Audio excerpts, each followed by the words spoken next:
সম্মানিত ভাই ও বোনেরা, আমরা প্রত্যেকে চাই আমাদের ঘরে সুখ হোক, শান্তি হোক, আল্লাহর নিয়ামত ধারা ঘর পরিপূর্ণ হোক।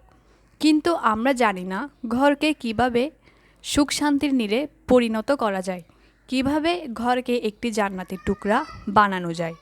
মনে রাখবেন, একটি ঘরকে শান্তির নীড় বানানোর জন্য ঘরের নারী পুরুষ সকলের ভূমিকা রাখতে হবে।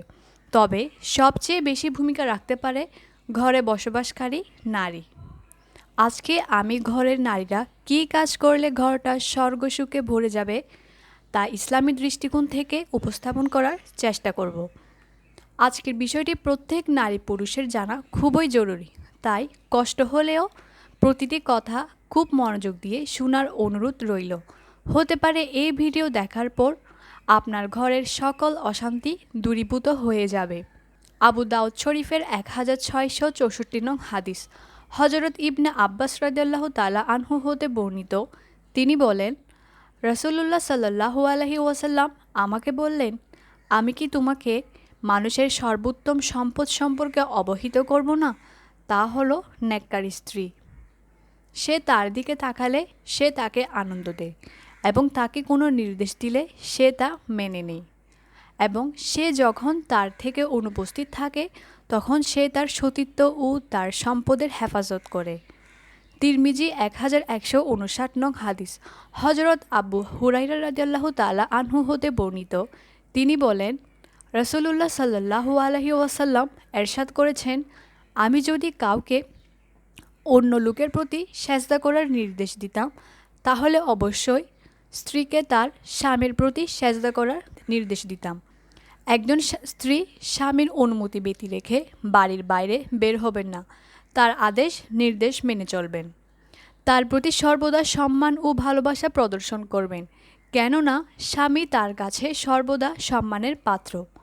স্বামী স্ত্রীকে সর্বাবস্থায় মুচকি হাসিতে দেখতে পছন্দ করেন, সেজন্য স্ত্রীর উচিত হাস্যোজ্জ্বল থাকা, গুমরা মুখ না করে মুচকি হেসে স্বামীকে বরণ করার মাধ্যমে আদর্শ স্ত্রীর আদর্শতা প্রকাশ পায়। মহান আল্লাহ পাকের কৃতজ্ঞতা প্রকাশ করার পাশাপাশি তিনি স্বামীর কৃতজ্ঞতা প্রকাশকারিণী হবেন। স্ত্রী উত্তম চরিত্রের অধিকারিণী হবেন।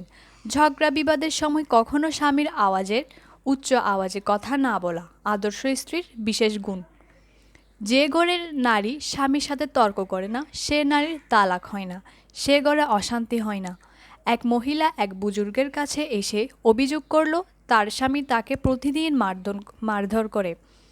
বুজুর্গ মহিলাকে পানি পড়া দিলে বলল, তোমার স্বামী যখন তোমাকে কোনো বকাঝকা করবে তখন তুমি এই পানি পড়া মুখে নিবে, পানি গিলবে না। এভাবে 7 দিন করলে ফল পাবে। যখন স্বামী বকা দেয় মহিলা পানি পড়া মুখে নিয়ে চুপ করে বসে থাকে, কোনো জবাব দেয় না। স্বামীও এভাবে প্রতিদিন বকাঝকা করতে করতে ক্ষান্ত হয়ে গেলেন। স্ত্রী যখন তর্ক করে না স্বামীরও আর বলার ইস্যু থাকে না, অটোমেটিক ঝগড়া বন্ধ হয়ে গেল।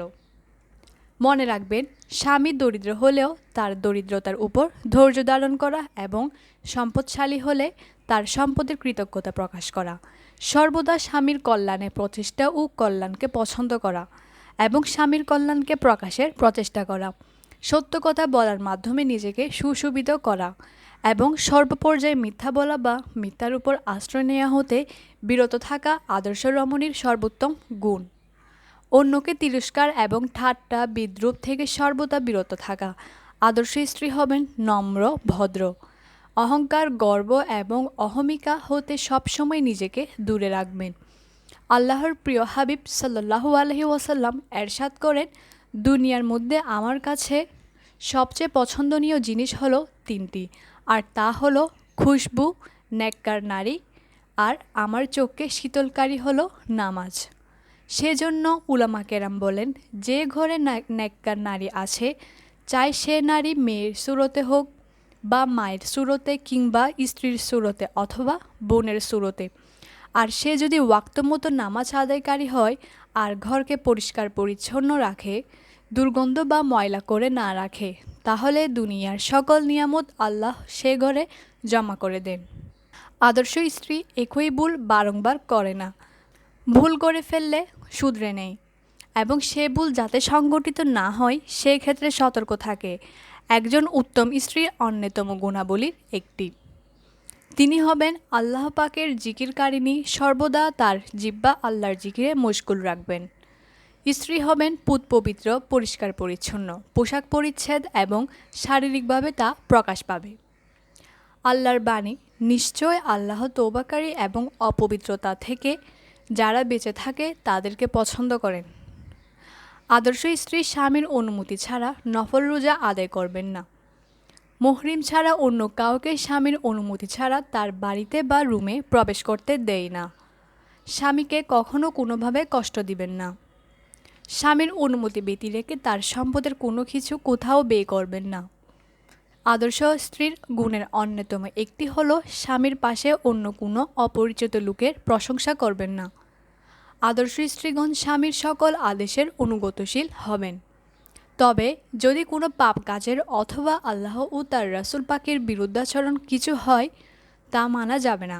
রাসূল সাল্লাল্লাহু আলাইহি ওয়াসাল্লাম এরশাদ করেন, কোনো সৃষ্টির অনুগত হতে গিয়ে আল্লাহর অবাধ্য কোনো কাজ করা যাবে না। স্বামী কখনো নিজের উদ্দেশ্য পূরণের জন্য আহ্বান করলে সাথে সাথে সাড়া দেয়া একজন আদর্শ রমণীর উত্তম গুণাবলীর অন্যতম। হাদিস শরীফের ভাষায় হজরত উম্মে সালমা রাদিয়াল্লাহু তাআলা আনহা হতে বর্ণিত, তিনি বলেন, রাসূলুল্লাহ সাল্লাল্লাহু আলাইহি ওয়াসাল্লাম এরশাদ করেছেন, স্ত্রীর প্রতি তার স্বামী সন্তুষ্ট ও খুশি থাকা অবস্থায় কোনো স্ত্রীলোক মারা গেলে সে জান্নাতে প্রবেশ করবে।